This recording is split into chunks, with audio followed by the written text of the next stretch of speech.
my beloved Boss Mike Cervera.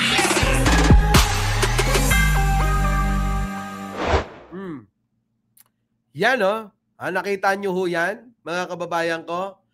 Sabi ng mga rapper daw ng Pinas na bigla-bigla na lang ho, mga kababayan, biglang lumabas itong mga gunggong na ito, ready na ako para sa September 21. Yung inyo, naka-ready na ba? Tignan nyo ho, mga kababayan ko, yung mga pinapakita ho, mga molito ba? Ito pa pati ho yung mga fraternity. Ay nako, tignan nyo. 3 against corruption, September 21, nananawagan din. Hay nako, punuin nyo lang sana yung luneta, no? Kasi kapag kayo, konti lang dyan, eto ho, mga kababayan. Mukhang magagamit ho yung marami nating kababayan at yung ating mga anak, mga pamangkin, kapamilya, makinig ho kayo. Mukha hong ginagamit ho nila itong mga influencer, sabi ko nga nung kahapon yata o nung nakarang araw, para ho maghikayatin, hikayatin itong mga bata dahil alam nila na yung mga bata mapupusok. Yung po bang hindi na ho nag-iisip, basta ho mga kababayan ay sige lang ho ng tira. Ibig ko sabihin, mukhang yun ho yung kanilang target, yung pong mga kabataan. Mga kabataan, target nila ngayon. Tapos mga kababayan ko, ang ginagawa nila, inuudyukan nila para magalit sa gobyerno. Tapos mga kababayan ko, eto pa. Yung mga DDS, inaari din ho ito. Napakaraming umaari ngayon. Pati Dilawan, inaari yung rally na yan. Pero baka hindi nyo nalalaman, baka panawagan ng ilang tao na sila, mga kababayan, ay nape-pressure ngayon at na-hot seat at maaaring matanggal sa pwesto. Na ngayon, yung panawagan na yan talaga namang pinondohan. Biruin ninyo, mga kababayan ko, yung mga sikat na mga influencer na pinapanood ng mga anak nyo. Yung po bang hindi nyo kilala, pero yung mga anak nyo kilala nila. Nagets po ninyo? Hindi nyo kilala yung mga nananawagan, pero yung mga anak nyo kilala sila. Di po ba? Ito ho nga tulad nila, yung mga mga rapper daw, yung pong mga makagago, yung Rendon Labrador na ang utak gamunggo, at marami pa hong iba, mga kababayan. Alam nyo, ito pa, yung isa pa, yung Toyo, si Toyo ba yun? Yun, mga kababayan, yung mga yan yung mga nananawagan. Ngayon, ito yan. Alam naman namin, ewan ko kung alam nyo, pero kami alam namin na yung mga yan ay bataan ni Speaker Romualdez. Ang tanong, bakit? Bakit Adictos Rex?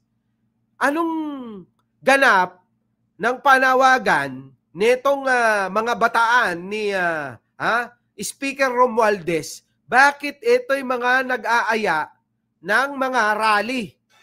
Diyan sa Luneta, kasama na rin pati yung mga pagdadala at pagsusuot ng mga maiitim na maskara. At mga molotov. Naku, putik na yan. Molotov. Kasi sabi molotov magdala daw ng molotov, mga kababayan. Anong plano nyo? Gagayahin nyo yung Nepal? Mga bobo pala kayo ang tatanga. So ngayon, ang tingin ko rito, Speaker, gusto mo bang i-blackmail si Pangulo? Huwag naman ganun. Na paabutin mo pa yung ganito. Tingin ko, mga kababayan, baka gustong i-blackmail ni Speaker si Presidente dahil napapabalita mga kababayan na mapapalitan na siya na masisibak na mga kababayan. Hindi kaya ganun? Ako'y nagtatanong lang kasi puro bataan ni Speaker yung mga nagkakalat at nag-aanyaya ng mga ganito. Opo, mga kababayan. Di ba? So, anong mangyayari? Sabi ni BMB Joel Dipano, di subukan nila, Boss Mike. Baka MLC waving. Di ba? Tama, pwede rin, na, pag ginawan nila, Ayun na, pag ginawa nila, yan, totoo ba yan? Nako! Sige nga ho, puntan nyo ho yung account ni Boss Toyo. Puntan nyo yung sinasabi ni Makagago. Puntan nyo yung si Rindo na malaki katawan, maliit ang utak, ano? Yan ho mga kababayan, hindi po ba? Hindi nyo ba alam na mga bataan ni speaker yan? Sige nga ho, sipin nyo maigi. Yan. Marami kayong kasing hindi nalalaman eh. Kaya ho mga kababayan, pag-iingatan nyo Ray. Dahil ho pa mga kababayan, baka maligaw ho kayo at ang mangyari mga kababayan ko, mapahamak ho yung pong mga wala namang kinalaman at gagamitin nila sa kanilang mga sariling agenda. Yun po yun, mga kababayan ko. Nako! Ewan ko na lang. Sige na, maiba na tayo. Gigigil na mamaya, talakayin ko to sa Radyo Pilipinas talaga. Abangan nyo po, mga kababayan, Radyo Pilipinas. Laksyon for 2028, let's go. Payag po ako dyan eh. Laksyon for 2028, mga kababayan. Sukdulan, magbenta tayo ng 5 kalabaw. Maitulong lang. Naku, sana naman. Sana naman. Mapalitan na tong sistema ng gobyerno na to. Kawawa na ho tayong mga taong bayan eh. Sabi ko nga ho sa inyo, kahit anong buti ng Pangulo, kapag ka may mga nakapaligid na mga walang yang, mga siraulong ang nais lang ay kamkamin ang pera ng taong bayan, wala hong mangyayari talaga. Ano po? Walang mangyayari. Ito na. Puntahan natin ito. Maiba naman tayo. Ito hong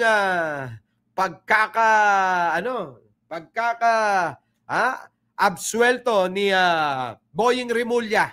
Ito na. Pasok. Ibinasura na ng Office of the Ombudsman ang reklamo ni Senator Amy Marcos laban kay Justice Secretary Crispin Remulla. Bakit? Kinumpirma yan ang kalihim sa isang text message sa GMA Integrated News. Pati na ng tanggapan ni Senadora Marcos na maghahain na raw ng motion for reconsideration sa desisyon ng Ombudsman. Sinisikap pa ng GMA Integrated News. Eto mga kababayan naabsuelto na Narcisa Bitor, Anti-PBBM na ba kayo ngayon? Paano naging anti? Paano ako magiging anti-PBBM, boss?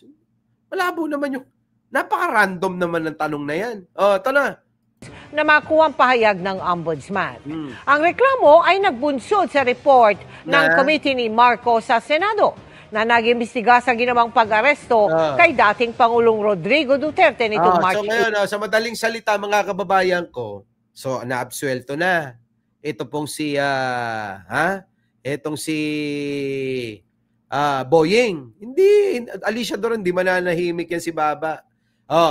Di ba? Ngayon kung absuelto na, wala na hong question para ma-appoint siya bilang ombudsman. Ano po? Bilang pinakamataas diyan po sa ombudsman. At yun naman po yung kanyang nais din siguro ni Pangulo na maging ombudsman, Di po ba, mga kababayan? Yun. Ngayon etong si Amy Marcos, umaapila pa. Nag-motion for reconsideration pa.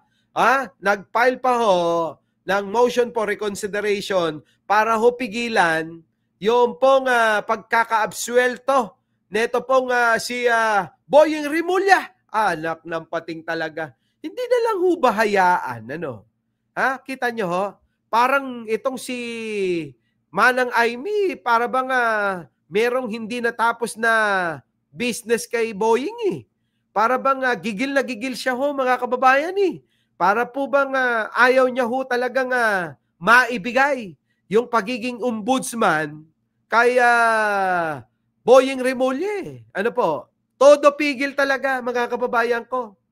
Todo bakit? Anong meron?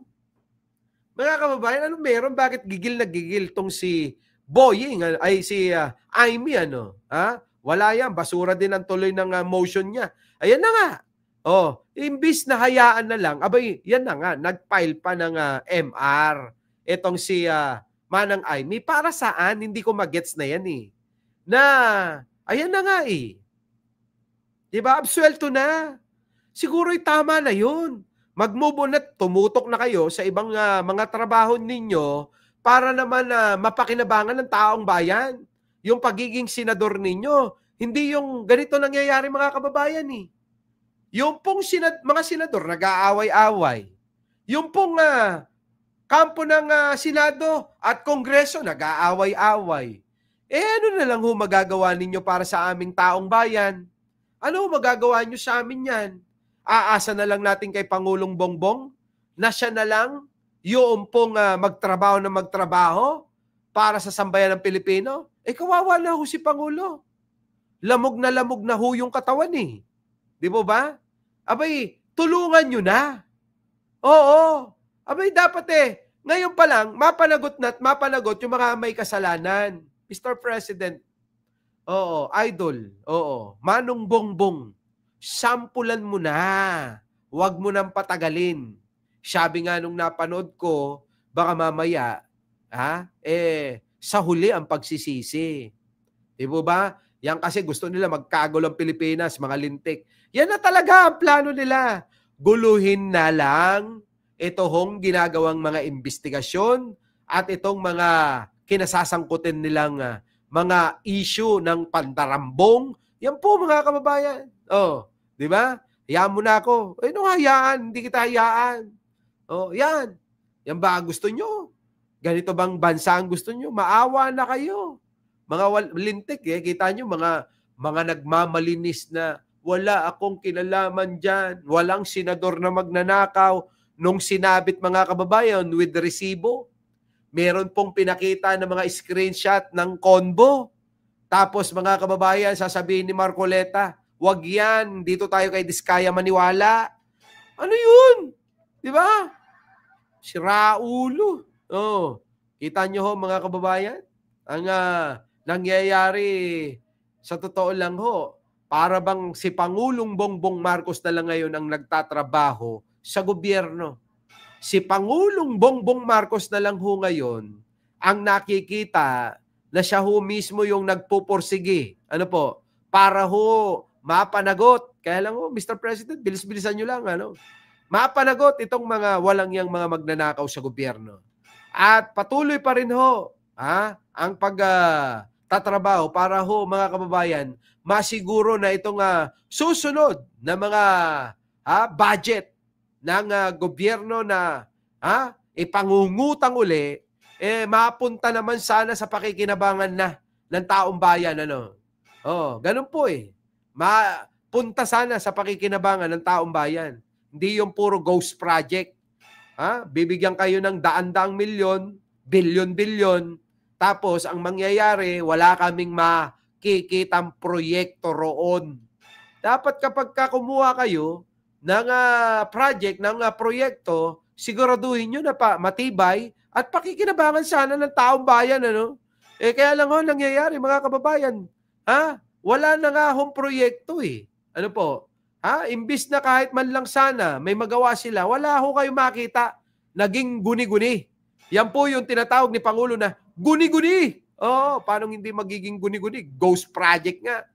Grabe, no? Ayan, nakita nyo naman sa hearing, nakita nyo naman sa hearing sa Senado at Kongreso na talagang binubunyag nila kung sino-sino yung mga kasama nila. O, kita nyo, sila-sila na naglalaglagan.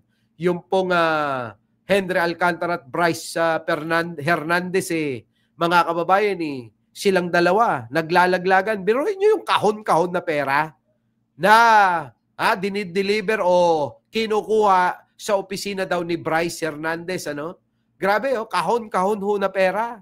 Abay, akala nyo, sesto lang ang laman Yung pala mga kababayan, limpak-limpak na salapi. Pinaghahati-hatian po nila yung pong ating mga buwis na inipon sama-sama. Tapos mga kababayan, ang ginagawa nila, kinakanya nila, kakapal na mga muka. Anyway, mga kababayan, opo, inabot na tayo ng oras, marami pa sana tayong tatalakayin. Kaya lang ho, mga kababayan, kailangan natin magpahinga para mamayang alas 5. Abangan nyo po kami sa The Big B. Opo, Radyo Pilipinas, kasama po natin ang mga batikang mga vlogger ninyo. Opo, itong mga idol natin, Wala pong iba kundi sila Shankai Janjan, Takeru Miyamoto, Coach Jarrett, at si Jake Magnus, sama na rin si Chris Ulo, si Mark Ramos, at ako po ang inyong lingkod. Ano po mga kababayan? Ako po yung ano doon, ha? Oo, yung pong utusan lang po ako ron. Opo. So muli mga kababayan, hanggang dito na lang. Ako po ang inyong lingkod.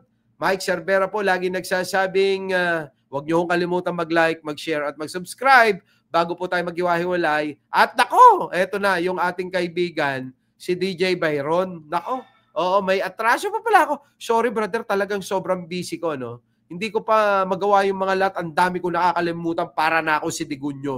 Oh, ano po? Kita-kita tayo soon, brother. So muli, maraming salamat po. Our beloved Boss Mike Cervera.